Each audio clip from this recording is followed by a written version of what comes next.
Meus irmãos, vamos abrir a Bíblia em Marcos, o Evangelho escrito por Marcos, capítulo 2.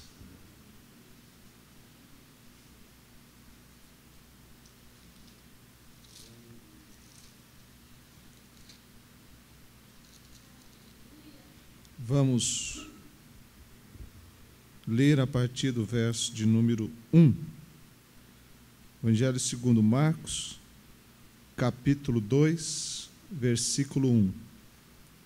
E alguns dias depois entrou outra vez em Cafarnaum, e soube-se que estava em casa.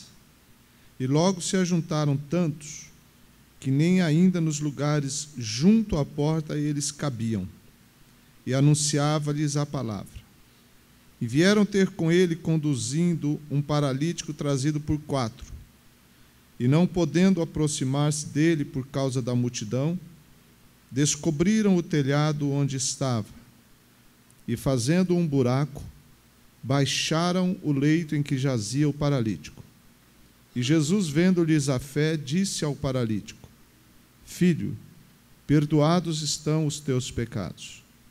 Estavam ali assentados alguns dos escribas, que arrazoavam em seu coração, dizendo: Por que diz este assim blasfêmias?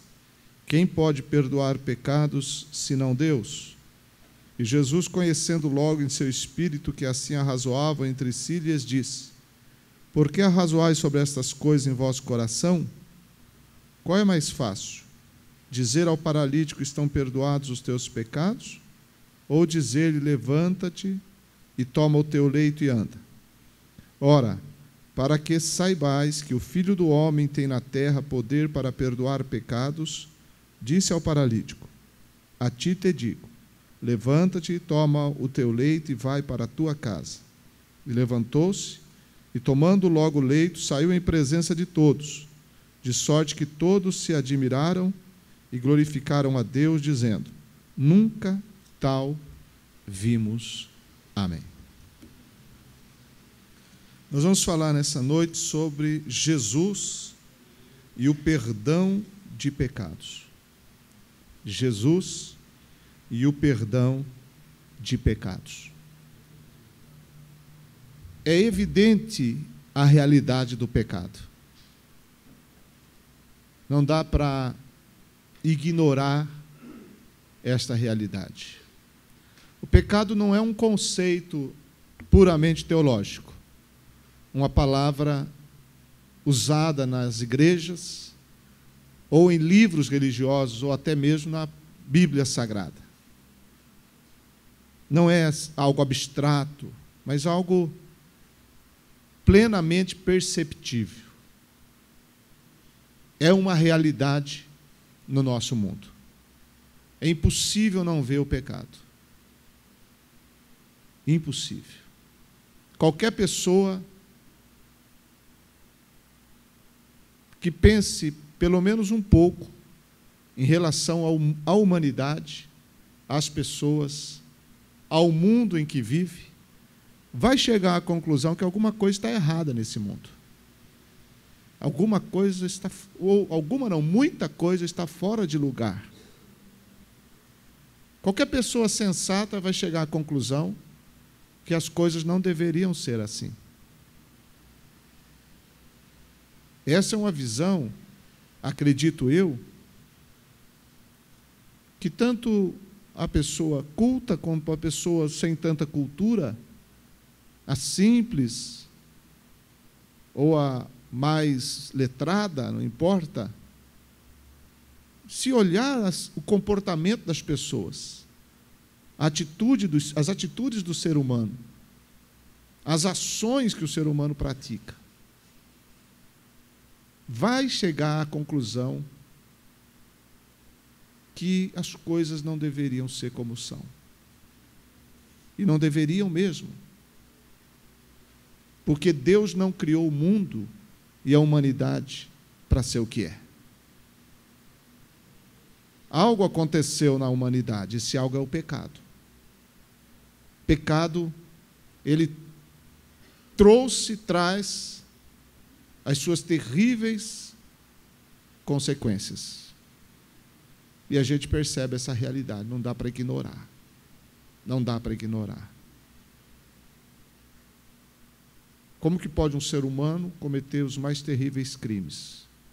Como que pode um ser humano se rebaixar tanto na imoralidade?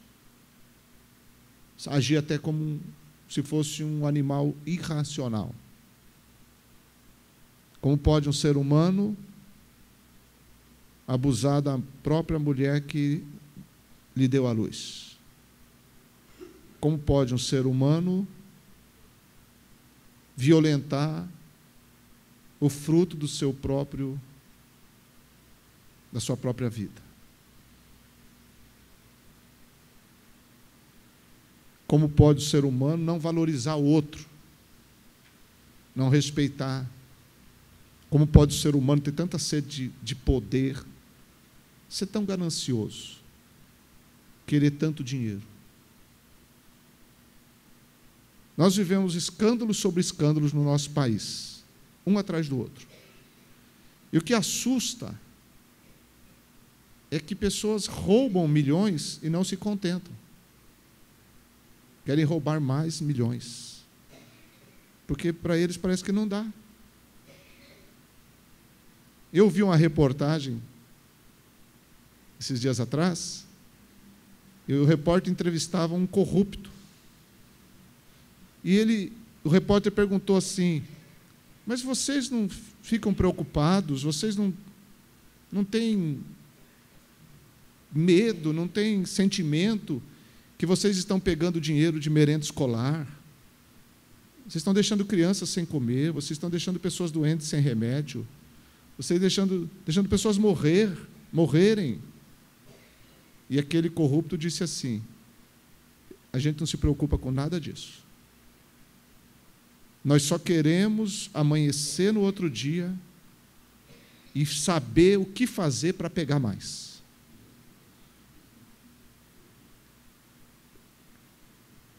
Tem muita coisa errada. A causa de tudo isso é o pecado. É uma realidade. O pecado não é um conceito teológico. O pecado é uma realidade. Como aquele paralítico lá era real. Ele não era uma ficção. Ele não era uma invenção da cabeça de ninguém. Ele era algo real, estava ali. Possivelmente um homem tetraplégico, porque estava deitado numa cama, não tinha possibilidade nenhuma de andar. Era algo real aquele homem, como o pecado é uma realidade terrível. Só que o pecado, ele entrou no mundo através de Adão e Eva. Foi por aí que entrou o pecado na raça humana, porque Adão e Eva foram os primeiros seres humanos que existiram, criados à imagem e semelhança de Deus. E por desobedecerem a Deus, entrou o pecado no mundo. Paulo disse em Romanos 5:12, por um homem entrou o pecado no mundo, e pelo pecado a morte. Veja, não era para existir morte se não existisse pecado. Pecado entrou e com ele entrou a morte. Que companhia terrível não foi essa? Assim a morte passou a todos os homens, por isso que todos pecaram. Então o grande problema do pecado é que o ser humano já nasce em pecado. O homem não se torna um pecador, ele nasce um pecador. O homem não comete pecado, ou não se torna um pecador porque ele comete pecados. A pessoa está pecando, por isso se tornou um pecador. Não é isso. Ele só comete pecado porque ele já nasce pecador. Está nele. O salmista Davi disse: em iniquidade fui formado, em pecado me concebeu minha mãe.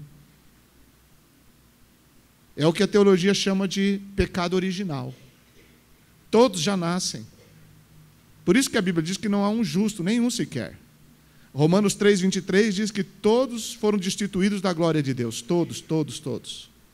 Sem exceção. Não há ninguém Disse o salmista: não há ninguém bom, não há ninguém justo, não há ninguém que busque a Deus. Não há um justo sequer. Essa é a condição da humanidade. Essa é a condição da humanidade. Porque já nasce em pecado. É interessante quando a gente leu esse texto aqui de Marcos, que nós não temos a causa que fez aquele homem ficar paralítico.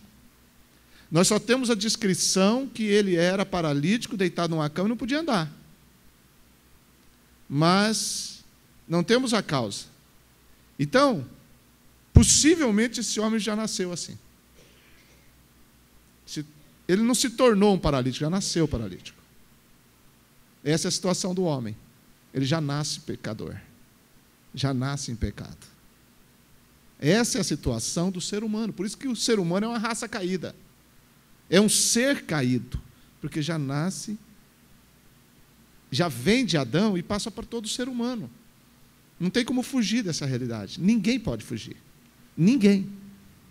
Não existe ser humano que não descenda de Adão e Eva. Portanto, não existe ser humano que não seja pecador. Não existe. Esse é o grande problema do pecado. E eu já disse um pouquinho das consequências. Mas a grande consequência do pecado, que a gente poderia dizer é a morte. Mas antes de pensar na morte, eu diria que a grande consequência do pecado é a separação de Deus. Porque o que é morte? Morte é separação. Deus é vida, e vida eterna. E o pecado separa o homem de Deus, separa o homem da vida. O homem não tem vida com Deus. O homem está separado. No verso 4 da leitura que nós fizemos, diz que aqueles amigos que estavam levando, eram 4, que estavam conduzindo o paralítico para levar até Jesus, diz que eles não podiam se aproximar dele quem? De Jesus, por causa da multidão. Essa multidão representa essa parede que separa o pecador de Deus. Jesus está na casa. Paralítico, eles querem levar o paralítico. Esse paralítico representa a humanidade em pecado, que não pode chegar até Deus, porque tem algo impedindo. Tinha essa multidão impedindo. Eles não conseguiam, não podiam chegar até Jesus por causa da multidão. Não podiam. Isaías 59 diz: mas as vossas iniquidades fazem divisão, olha, fazem divisão entre vós e o vosso Deus. E os vossos pecados encobrem o seu rosto de vós, para que vos não ouça. Então o pecado, ele faz divisão entre Deus e o homem. Terrível, ele quebrou a comunhão. Ele separou Deus e o homem, o pecado. Além disso, o pecado, ele incapacita o homem. Ele torna o homem impotente, incapaz, imóvel, inativo, não tem vida espiritual. Como aquele paralítico. Era um homem deitado numa cama, mas inativo, impotente, não tinha força para andar, nem para se levantar. Não tinha condição nenhuma. Estava destinado a ficar ali naquela camilha. Viver daquele jeito, sem nunca poder mover suas pernas. Não tinha força para isso. O pecado paralisa o homem. O pecado, ele torna o homem impotente. O pecado torna o homem incapaz. O homem não pode ter vida. Por isso que Paulo diz que quem está no pecado está morto espiritualmente. Morto, está deitado, está incapaz, não tem vida com Deus. Qualquer ser humano no pecado, ele não tem vida verdadeira. Ele é impotente com relação às coisas de Deus. Porque o pecado separou ele de Deus. Ele pensa que vive, mas ele vive uma vida que o pecado produziu para ele, aquele estilo de vida. Que ele pode até pensar que é vida, mas não é, porque a vida verdadeira está do outro lado, que o pecado separou. E essa outra vida é Deus. Essa multidão que não deixa. Mas o ser humano, todo ser humano quer chegar lá. Como aqueles homens queriam levar aquele paralítico até Jesus. Mesmo em pecado, o ser humano quer voltar para o seu Criador. Por quê? Porque fomos criados à imagem e semelhança de Deus. Há um clamor pela divindade dentro de cada ser humano. Nós queremos voltar, nós queremos fazer o caminho de volta. Mas quando a gente quer fazer o caminho de volta, o ser humano quer fazer o caminho de volta, bate na parede que separa. E o que fazer? O que fazer? O homem não tem o que fazer. O homem não tem o que fazer. Por isso Deus fez. Deus tinha que fazer, porque o homem não podia. O homem não tinha força, o homem estava esgotado, o homem estava inativo, impotente, incapaz. O que Deus fez? Deus veio aqui.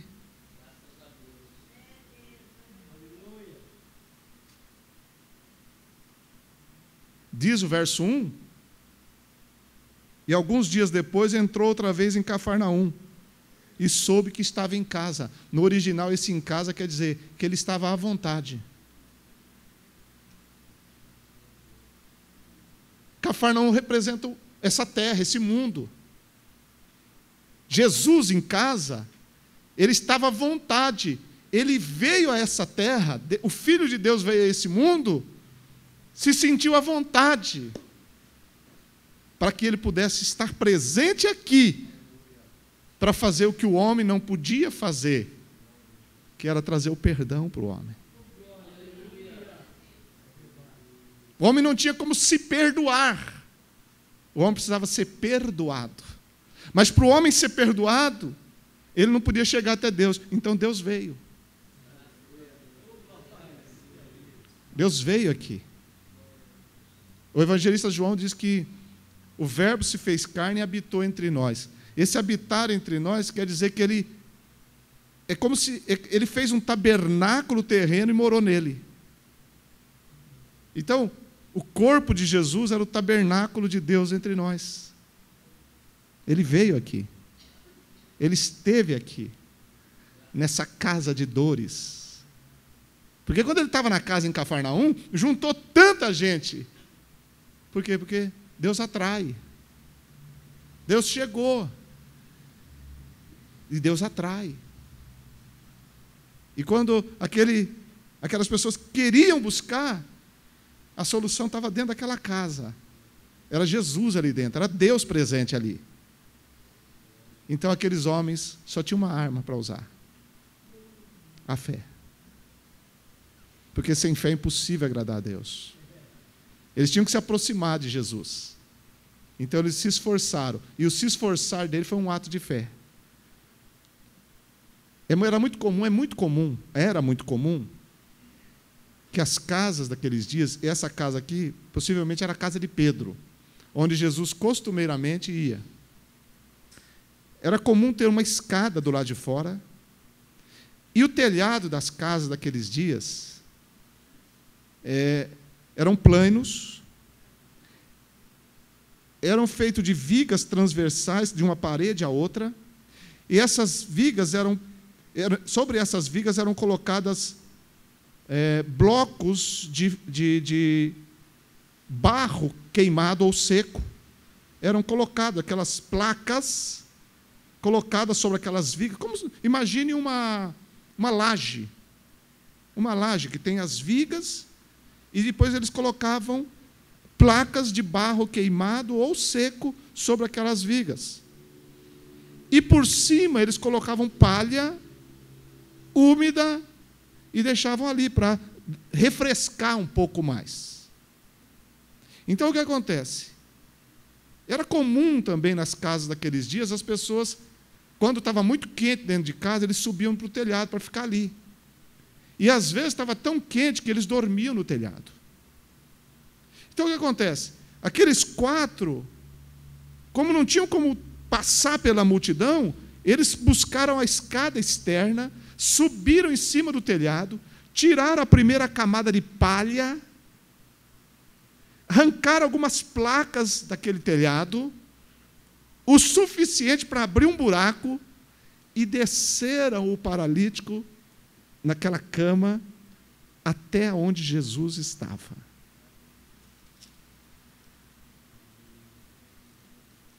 Veja o verso 4. E não podendo aproximar-se dele, por causa da multidão, descobriram o telhado onde estava. Onde estava o quê? Jesus.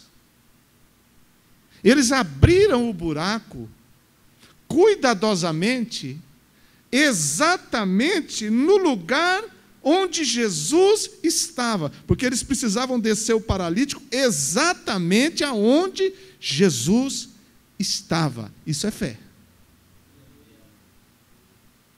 Porque a fé verdadeira nunca erra o alvo. A fé verdadeira sempre atinge o alvo. Por isso que a fé verdadeira nunca é em Maria.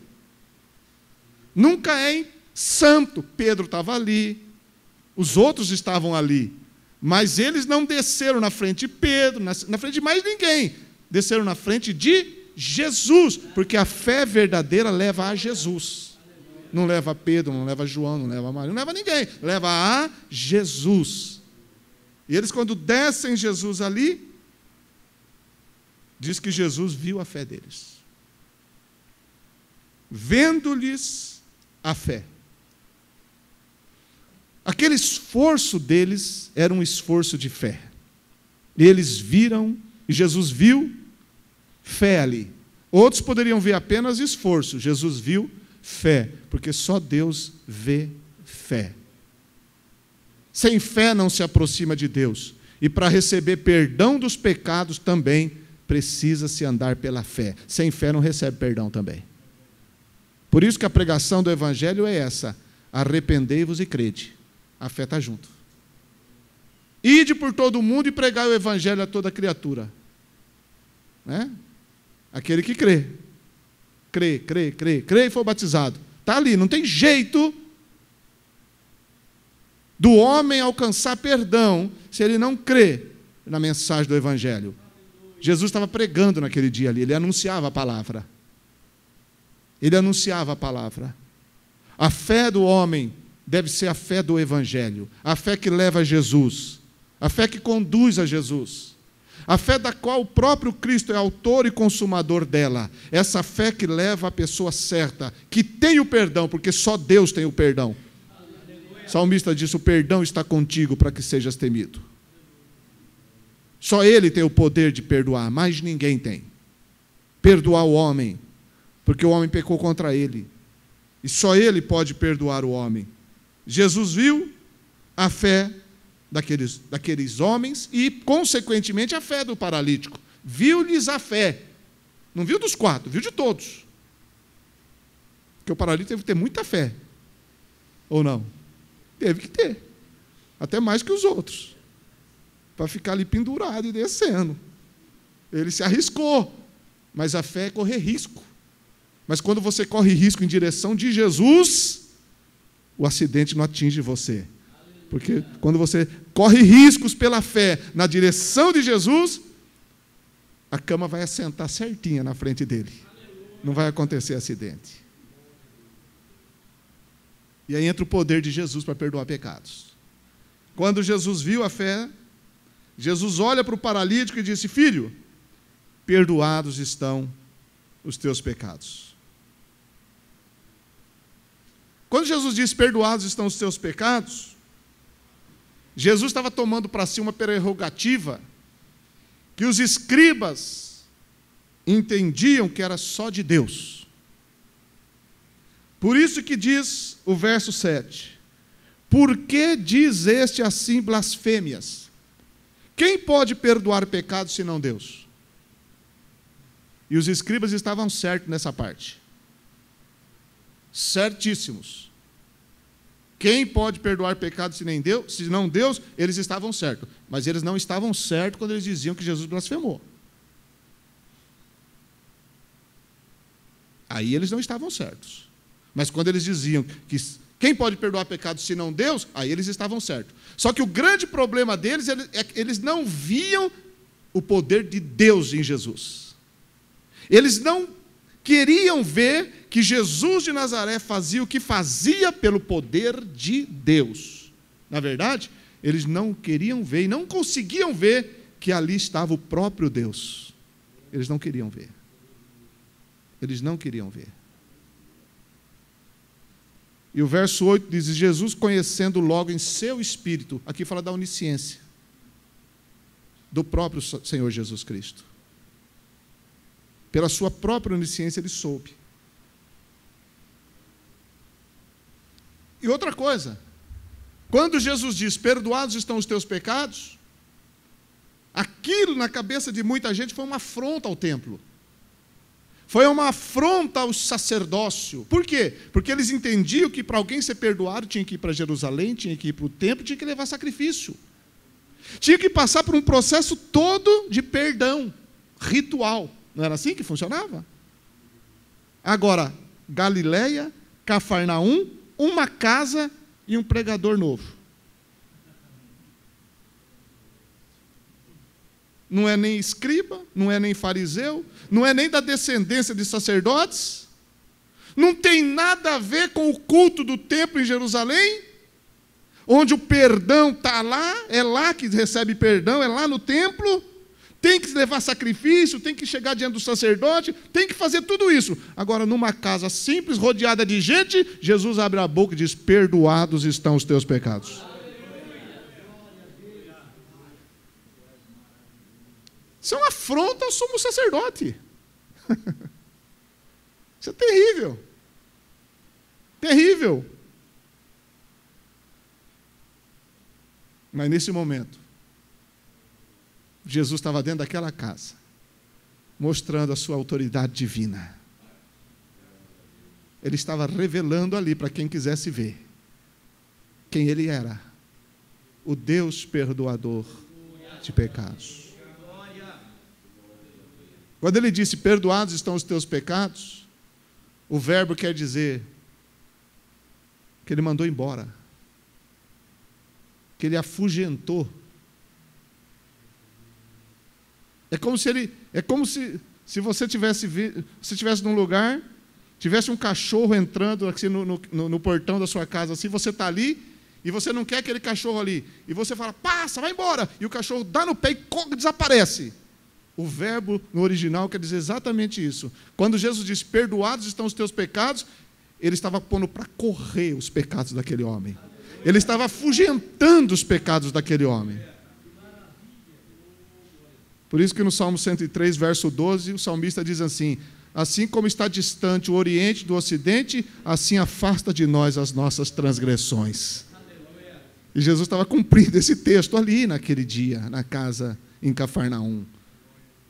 E o homem sentiu exatamente naquele momento o perdão dos seus pecados. Porque quem é perdoado sente a alma leve. Quem é perdoado sente o espírito leve. Aleluia. Só que os escribas ficaram aí arrazoando. E Jesus então faz uma pergunta para eles. Por que vocês estão arrazoando em vosso coração? O que é mais fácil?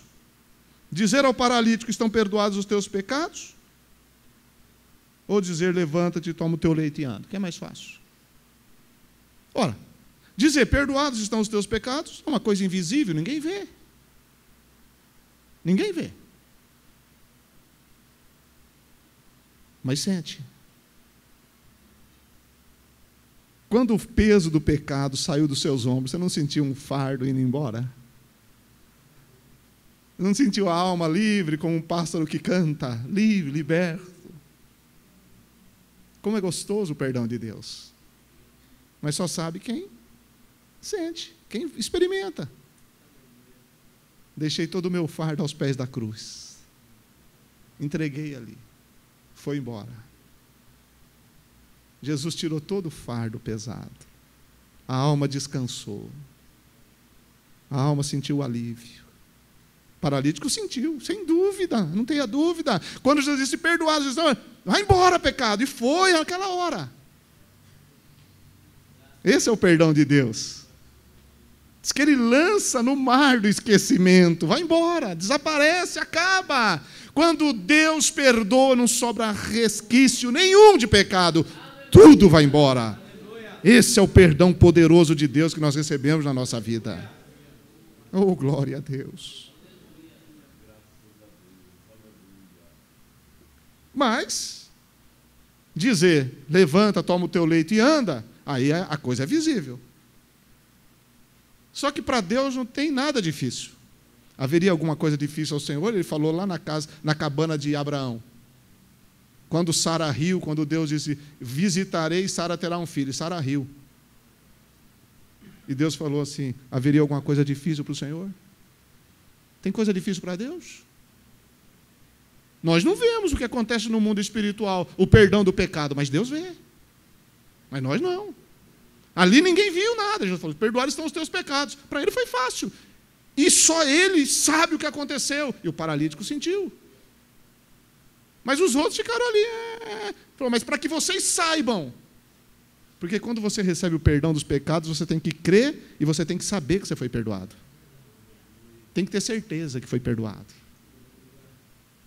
Se você se aproxima com fé de Jesus, e você crê que está na presença dele, e você recebe o perdão de Jesus, você pode se levantar, tendo certeza que você foi perdoado. Você tem que saber que foi perdoado. Porque se você falar, acho que não fui, não sei, então você não foi. Eu sei lá, eu fui para Jesus, mas eu acho que eu não fui. Então você não foi. Se você acha que você não foi perdoado, então você não foi. Porque se você chegar com fé na presença de Jesus e receber o perdão de Jesus, você vai saber que você foi perdoado. Você vai ter certeza. Quem tem certeza do perdão dos seus pecados aqui? Pronto. Tem que saber. Por isso que o crente não se martiriza mais pelos pecados passados, porque já foi perdoado. O diabo pode até querer jogar na cara, mas você fala, diabo, Deus já lançou no lar do esquecimento, Deus já jogou para trás, eu não tenho mais isso. Acabou. Essa é a grandeza do Evangelho. Evangelho é perdão. Poder de Jesus. Ele disse assim, então para que vocês saibam, olhou para o paralítico e disse, levanta, toma o teu leito e anda, vai para a tua casa. Olha o 12, olha o 11, vamos ler. A ti te digo, levanta-te e toma o teu leito e vai para a tua casa. Você acha que Jesus levantou, sapateou, rodopiou, virou pirueta para falar isso? Não, continuou do jeito que estava. Você pensa que Jesus gritou, emponou a voz, tornou a voz impotente, falou diferente? Não. Com a mesma tranquilidade que ele estava falando até aquela hora, ele continuou no mesmo tom, no mesmo nível. Ele só tirou os olhos dos escribas e fariseus que ele estava censurando e olhou para o paralítico e disse assim, levanta-te, toma o teu leito e vai para a tua casa. E eu gosto do 12 porque diz assim, e levantou-se, e tomando logo o leito, saiu. Coisa simples. Para Deus as coisas são simples, né, irmão? As coisas que são extremamente complicadas para nós, Deus facilita tudo quando Ele entra em ação, quando Ele chega. Levanta, toma o teu leito e vai para a tua casa. E o 12 diz, e levantou. Por quê? Porque o mesmo poder que mandou os pecados embora, foi o mesmo poder que se manifestou agora no corpo. Antes tinha manifestado na alma, agora manifestou no corpo. E quando Jesus disse, levanta, toma o teu leito e anda, na mesma hora, todos os ossos, os músculos, os artelhos, tudo que não funcionava naquele homem, instantaneamente voltou a funcionar. Aleluia, glória a Deus.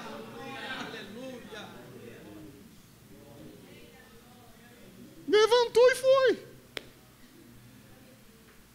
Esses dias eu estava vendo, eu não vejo programas ditos evangelhos na televisão, no rádio, eu não gosto, porque não... com raríssimas exceções. Em televisão nenhum, para falar a verdade.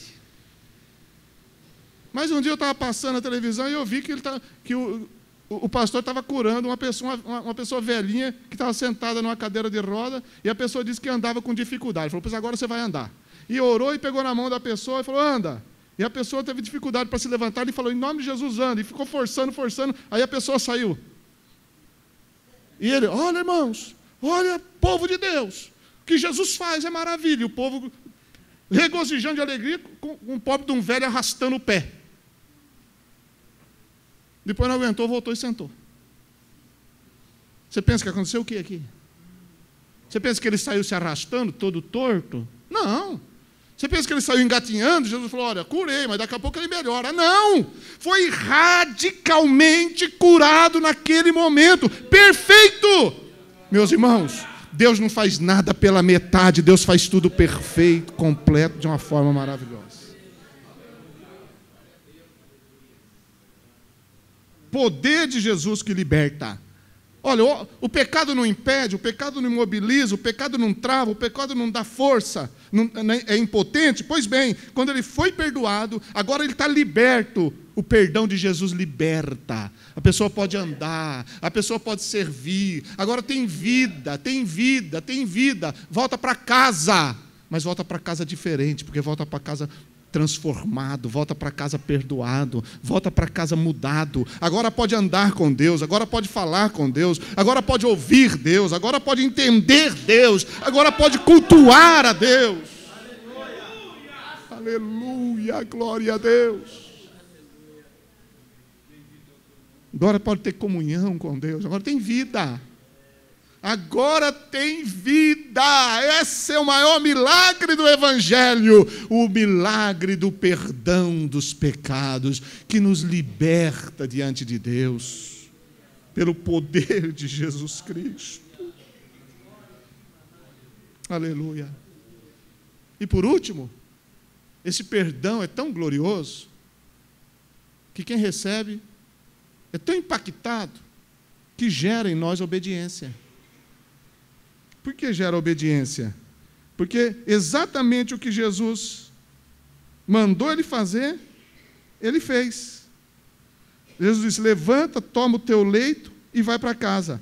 Ele levantou, não foi o que Jesus mandou primeiro? Levanta, ele levantou. Depois Jesus falou, toma o teu leito. O versículo 12 diz, tomou logo o leito. E Jesus mandou para casa, ele saiu. Então ele fez exatamente como Jesus fez. Levanta, levantou. Pega o leito, pegou. E saiu, foi para casa. Gera obediência. Foi para casa. Irmãos, o perdão de Deus gera em nós uma obediência santa. Quem recebe o perdão de Deus, obedece a Deus. Se alguém não obedece a Deus, é que essa pessoa não sabe que foi perdoado. O perdão gera obediência santa. Uma nova vida. Antes ele não era carregado, agora ele está andando. No pecado, não era o pecado que te conduzia, agora não é mais. Agora é a santidade de Deus na vida. Uma nova vida, um novo andar, um novo caminhar. Obediência. Santidade e pecado não mistura. Perdão e pecado também não. É perdão e obediência. Nova vida em obediência. Imagine quando as pessoas não viram aquele homem chegar em casa. Porque a Bíblia não escreve, os escritores não escreveram tudo. Mas imagine, porque viram ele sair carregado de casa. Os 4 amigos foram lá, pegaram ele em casa, levaram carregado. Agora ele está voltando com a camilha debaixo do braço, andando. Um homem que nunca andou. Está chegando em casa. Ah, meu Deus, se alguém fosse cardíaco na casa dele, podia morrer quando ele chegasse. Que coisa extraordinária é essa? O perdão de Deus transforma a história de uma vida por completo. Muda completamente uma pessoa. Esse é o poder do Evangelho, meus irmãos. Vamos ficar em pé e vamos agradecer a Deus. Irmão Denis, vem orar, por favor. Querido Deus e eterno Pai, em nome de Jesus, o Teu Filho, queremos Te agradecer pelo perdão que o Senhor nos concedeu, pelo renovo na nossa alma, pela alegria desta tão grande salvação que brota dentro do nosso ser, Senhor, e queremos te louvar por esta mensagem, por esta palavra que tem nos edificado nesta noite, Senhor. Senhor, continua abençoando a tua igreja e guardando e abençoando a cada um, Senhor, em nome de Jesus, o teu Filho. Amém e amém.